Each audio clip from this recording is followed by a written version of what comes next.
என்னடி முழிச்சிட்டு இருக்க? அக்கா கால விழுந்து மன்னிப்பு கேள்டி. என்னது மன்னிப்பு கேட்கணுமா? உமக்கு தான் அறிவு இல்ல. அவ கால்ல விழுந்து மன்னிப்பு கேக்குறாரு, எனக்கு நான் அறிவு இல்ல நினைச்சிட்டேன். மரியாதையா மன்னிப்பு கேள்டி. மாமா கொடுத்த ஒரே அடியில எங்க அம்மா கால்ல போய் விழுந்துட்டாங்களே. என்ன மன்னிச்சிடுங்க மைனி, என்ன மன்னிச்சிடுங்க. எவ்வளவு ஆட்டம் ஆடின நீ என் மோனுக்கு 2வது கல்யாணம் பண்ணி வைக்க போறியா? விட்டா நீ எனக்கே பண்ணி வச்சிருப்ப. மைனி, நான் பண்ணதெல்லாம் தப்புதான், என்ன மன்னிச்சிடுங்க மைனி. அடி ஆத்தாடி, மாமா பயங்கரான ஆளா தான் இருந்திருக்காரு. இவ்வளவு நாள் இந்த கோவத்தை எப்படிதான் அடக்கி வச்சிட்டு இருந்தாரோ. மைனி, இனிமேல் நான் உங்களுக்கு எந்த பிரச்சனையும் பண்ண மாட்டேன் மைனி. நீங்க சொன்ன மாதிரி உங்க வீட்டு நடையில இல்ல, உங்க ஊரு பக்கமே இனி நான் வரமாட்டேன். உங்களை கஷ்டப்படுத்தி கொடுமைப்படுத்தி தான் அந்த வீட்டை என் பேர்ல எழுதி வாங்கினேன். கடைசியில இப்ப உங்க மகள மருமகளும் சேர்ந்து அந்த வீட்டை என் மருமக பேர்ல எழுதி வாங்கிட்டாங்க மைனி. இனிமேல் நான் என் மருமகளையும் கொடுமைப்படுத்த மாட்டேன். அடி ஆத்தாடி, இங்க என்ன நடக்குதுங்க? புஷ்பாவா இது? ஆமா மைனி, உங்க அதே புஷ்பாதான். இல்ல இல்ல, அந்த திமிரு பிடிச்ச புஷ்பா இல்ல. இப்ப அடக்க ஒடுக்கமான புஷ்பாவா மாறிட்டேன் மைனி. ஏக்கா, என் மருமோல நான் என் மகளா பாக்குறேன் அக்கா. இனி எந்த பிரச்சனையும் வராது. பரவாயில்லையே, சம்மந்திக்காரியும் மைனியும் சேர்ந்தனால ஒரு வீட்டு பிரச்சனையே தீர்த்து வச்சிருக்காங்களே. அப்பா அவங்க 2 பேருக்கும் ஆரத்தி எடுத்து திருஷ்டி கழிக்கிறதுல தப்பே இல்ல. சின்ன பொண்ணே மேனகா, நீங்க 2 பேரும் வாங்க, உங்க 2 பேருக்கும் ஆரத்தி எடுத்து திருஷ்டி கழிக்கணும். இப்ப இருக்க மாதிரி என் மோளம் மருமோளம் எப்பவும் ஒத்துமையா இருக்கணும். அவங்க எல்லாரும் குடும்பமா சேர்ந்துட்டாங்க. கடைசியில என்ன கருவேப்பிலை போல தூக்கி போட்டுட்டாங்களே. பாருட்டி, ஒரு 2 கண்ணை வச்சு பாரு. சிவகாமி அக்கா அவங்க மகளுக்கும் மருமகளுக்கும் எவ்வளவு பாசமா அக்கறையா ஆரத்தி எடுத்து திருஷ்டி கழிக்கிறாங்க. நீயே இருக்குதியே, உன் மருமகளை ஒரு மனுஷிய கூட நீ மதிக்கல. இதெல்லாம் கேட்கணும்னு எனக்கு எல்லாம் நேரம். மைனிகாரியும் சம்மந்திகாரியும் என்னதோ அவங்க 2 பேரும் ஒத்தேல குயில் பிரச்சனைய தீர்த்து வச்ச போல எல்லாம் போஸ் கொடுத்துட்டு இருக்காங்க. அவங்க அம்மாவும் அவங்க 2 பேருக்கும் தானே ஆரத்தி எடுக்கிறாங்க. மேனகா ஒரு நிமிஷமாவது என்ன நினைச்சு பார்த்தாளா? குயில வண்டியில கூட்டி போனதே நான் தான். நந்தி கேட்டவாமா இந்த மேனகா. சின்ன பொண்ணே அவளும் அதுக்கு மேல. ஏன்னா மைனியின் சம்மதிக்காரியும் இப்ப ஒண்ணு கூட்டிட்டாங்கல்ல. என்னத்த செய்ய, இந்த காலத்துல எல்லாம் நல்லதுக்கு காலம் கிடையாது. ஏதோ நம்ம மனசார ஒரு நல்லது பண்ணி ஒரு பிள்ளைக்கு அவங்க வாழ்க்கைய காப்பாத்தி கொடுத்துருக்கமே, அந்த சந்தோஷமே போதும் எனக்கு. எனக்கெல்லாம் இந்த பெருமை ஒண்ணும் வேண்டாம். நான் தான் பெருந்தன்மையா எல்லாத்தையும் விட்டு கொடுத்துருவேனே. சின்ன பொண்ணே மேனகா, நீங்க 2 பேரும் இப்போ போல எப்பவும் ஒத்துமையா இருக்கணும்னா? சரிங்க பூவாத்த பாட்டி, உங்க ஆசீர்வாதத்தினால நானே என் மைனியை இனி சண்டை போடாம ஒத்துமையா இருப்போம். இருங்க இருங்க, எத்தனை நாளைக்குன்னு நானும் பார்க்க தானே போறேன். சரி மக்களே, 2 பேரும் வீட்டுக்குள்ள போங்க. சரிங்க அத்தை. இன்னையோட உங்க 2 பேரையும் பிடிச்ச பீட தொலைஞ்சு போகட்டும்.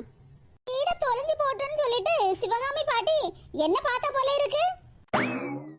ஏக்கா பெரியம்மா உங்களை பார்க்கல, எல்லாம் உங்க பிரம்மா. அடி ஆத்தாடி, இவ்வளவு நேரம் பக்கத்துல நின்று பேசிட்டு இருந்தேன். குயில திரும்பி கூட பார்க்கல, ஆனா பீடன்னு சொன்னதும் இவ நம்மள திரும்பி பார்க்க. சிவகாமி, ஆரத்தி தட்டை என் கையில தான். நீ மொவளையும் மருமலையும் வீட்டுக்குள்ள கூட்டிப்பா. இந்தா பூவாத்தா, வா மோளே, வா மருமலை வீட்டுக்குள்ள.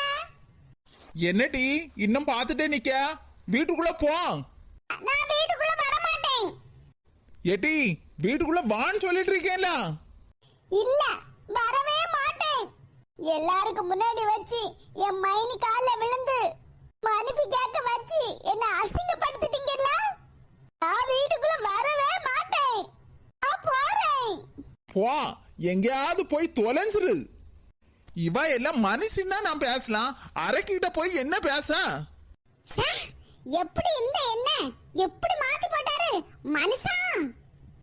வீட்டுக்கு தானே வருவாரு, அப்புறம் நான் பாக்குறேன். ஹாய் புஷ்பா. எவாவா எடி நீயா? நீ அந்த கும்பல்ல வருது தானேடி? ஆமா, அந்த கேங்கோட லீடரே நான் தான். கேங் லீடரா? அடியே, உங்க எல்லாருக்கும் எவ்வளவு திமிரு. என் வீட்டுக்கு வந்துட்டு எவ்வளவு பிரச்சனை பண்ணி போட்டு வந்துட்டீங்க. பிரச்சனை பண்ணல புஷ்பா, பிரச்சனையே சரி பண்ணிட்டு வந்திருக்கோம். அது சரி, இப்பதான் மாமா வீட்டுக்குள்ள கூப்பிட்டாரே, நீங்க எதுக்கு உங்க மைனி வீட்டுக்குள்ள போகல?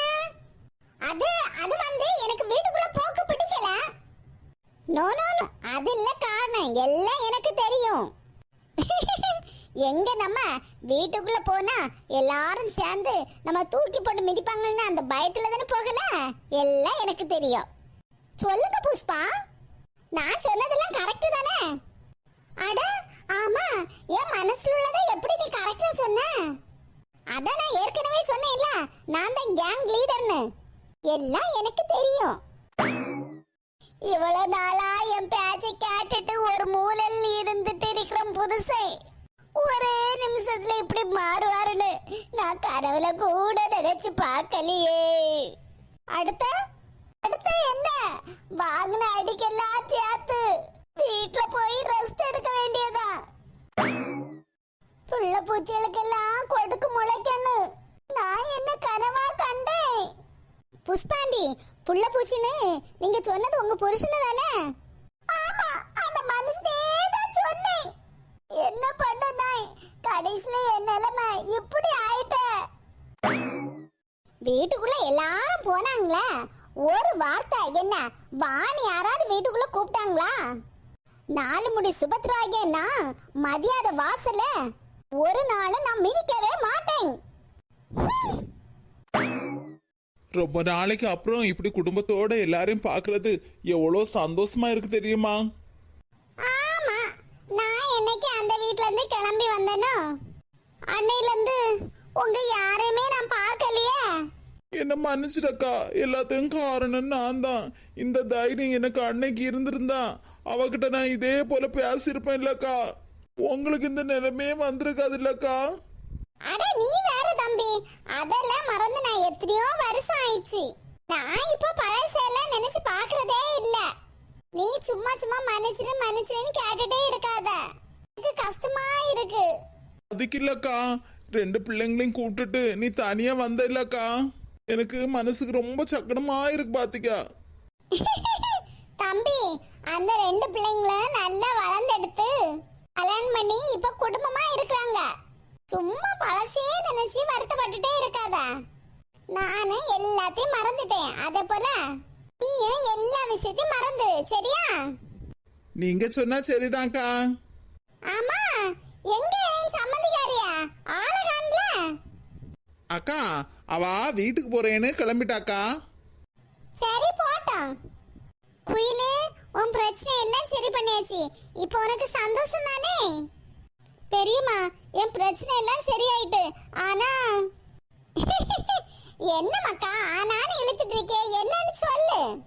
பெரியம்மா, அது வந்து எங்க மாமியா பேர்ல இருந்த வீட்டை சின்ன பொண்ணு மைனி என் பேர்ல மாத்தி எழுதி வாங்கி கொடுத்துட்டாங்க. எனக்கு அது மனசுக்கு சமாதானமே இல்லை பெரியம்மா. அது உங்களுக்கு சேர வேண்டிய வீடு. ஆனா சின்ன பொண்ணு மைனி. என்ன மக்கா, மைனி நல்ல காரியம் தானே பண்ணிருக்கா? என்ன சொல்றீங்க பெரியம்மா? பெரியம்மா, அது உங்களுக்கு மேனகா அக்காவுக்கு மைனிக்கு சேர வேண்டிய சொத்து இல்ல. இங்க பாரு குயிலு, நீ அதையெல்லாம் நினைச்சு எதுவும் வருத்தப்பட தேவையில்லை. நானே அங்க வந்துட்டு தான் வச்சுக்க. என் மருமக கிட்ட இதே காரியத்தை தான் பண்ண சொல்லியிருப்பேன்.